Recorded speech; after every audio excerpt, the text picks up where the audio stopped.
So you've got $400 to spend on a smartphone. You want a lot of features, but you also want some gaming performance. So what's the best $400 smartphone to buy? Well, I think it's the Redmi K20 Pro.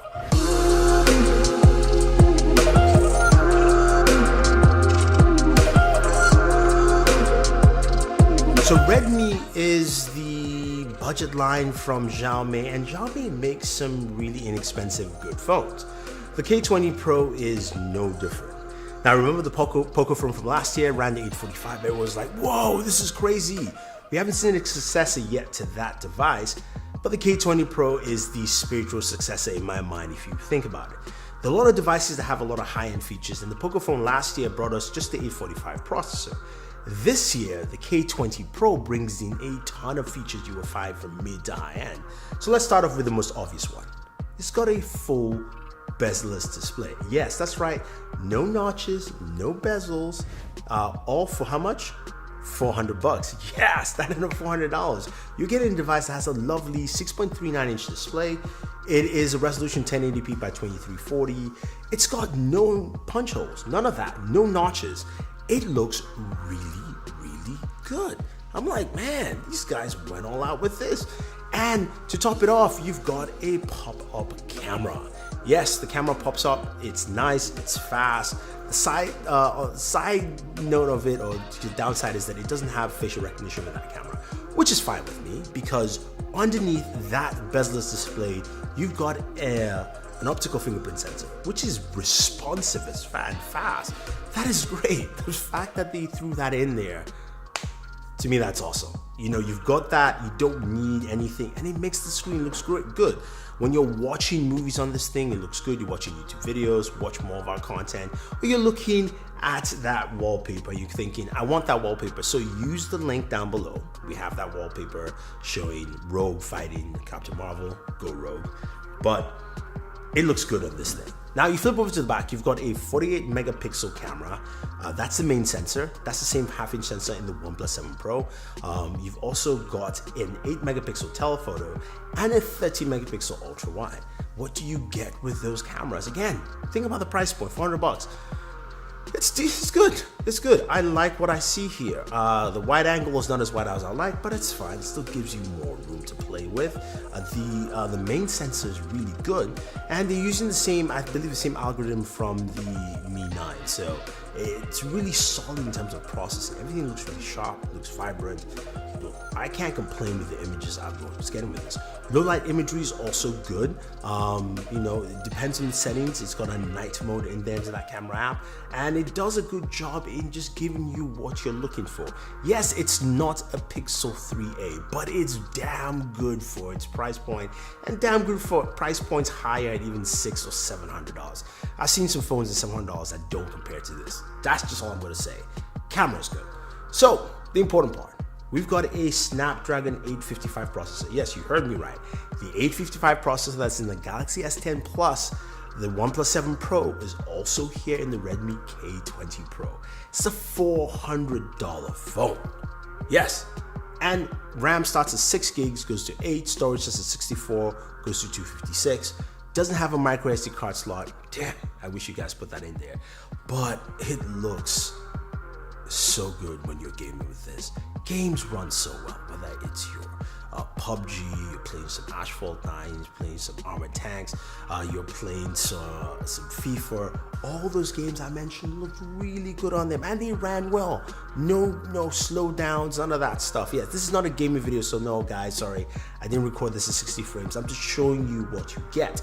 So, without even talking too much, I'm gonna give you some gameplay so you guys can check out how good this actually handles.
Yep. It's solid. It's solid. It played games really well. And temperature-wise, maximum was about 97 degrees Fahrenheit, which most devices, the Galaxy S10 did that too, even though 10 Plus, even though it has, that special cooling and everything. So it's solid. It's really good for your gaming, and that's one of the most important things I'm looking at in this video, so that I can game for a while, because I've got a performance with the A55, I've got enough RAM, it's 6 gigs of RAM bare minimum, and I've also got a big battery, 4,000 milliamp battery in here. Yes, a huge battery, USB Type-C charging with that too, plus a 27 watt charger, which means you're going to get fast charging, actually faster than Galaxy S10 Plus too. So that's the kind of stuff that I like to see at a price point that, I'm cool with spending $400 on this device, because I'm getting so much more than I ever bargained for. Now, it's only got a mono speaker, but that speaker at the back is, just take a listen.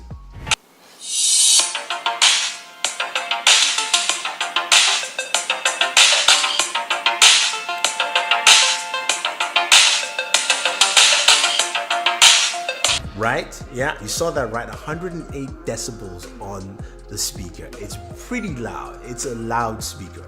It might not be the finest sounding, but the audio quality for me came out really good. I like that. Really good speakers on here. You can't complain about that. That's something that a lot of gamers want. They want to see, and people who just want to watch stuff on their smartphone. When you're watching content, you've got that just full canvas there, nothing blocking your view. That is just amazing. Plus, there's a headphone jack and 24-bit DAC as well built in. So you're getting decent audio quality off the headphone jack, better than actually most devices that even have USB Type-C. So, I could go on and on and on about things I like in this device. I'm just quite impressed that they stacked in all these things, and it's not like they threw it in and it was cheap or didn't work well. Step by step, you look at the display, you're like, that's a good looking display. Fingerprint sensor is pretty fast. Pop-up camera works pretty well. The selfies on there, I forgot to talk about that quickly. Selfie images look really good, especially the Chinese device. Usually they tend to put in a lot of beauty mode, but I was impressed that this actually kept it down to a minimum, so I like that there.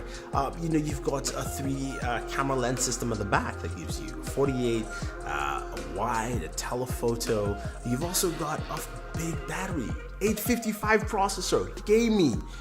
Whew. Look, the K20 Pro to me is probably the best phone at $400. Forget even just gaming, because it just covers all the gamut, and it's not just a one-trick pony. And I'm gonna put it out there, it's not the Pixel 3a, which, yeah, it's a one-trick pony. That's a camera, solid. And I'm not discounting that, but it doesn't do anything else well for me. This does it. Now, the downside here is the software. It's running their own software, which, as you can see, is trying to be Apple-esque. It doesn't have an app launcher, app slider. You can, of course, install Nova Launcher, which is what I did, and boom, you're good to go. It does have a dark mode though, which is nice, and it's running Android 9. Now, I got the Chinese variant, which didn't have the Google Play Store, so I had to sideload that in, but after you're done with that, you're good to go.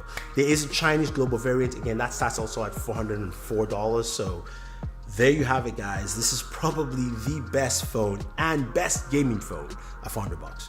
You can't go wrong. So if you have any questions or any comments about the Redmi K20 Pro, let me know. I'll try to answer them for you. You can pick it up in different places. The UK, Amazon UK has it. In the US, you can't find it on Amazon. You can check AliExpress. You can also check other places on the web. I'll probably put some links for you guys to see where you can buy. But I am fully impressed with this device, and you should too. So if you have not subscribed to our channel already, smash the subscribe button and hit the notification icon to get notified with our latest videos. Don't forget to leave comments, guys. Thank you very much, and always enjoy your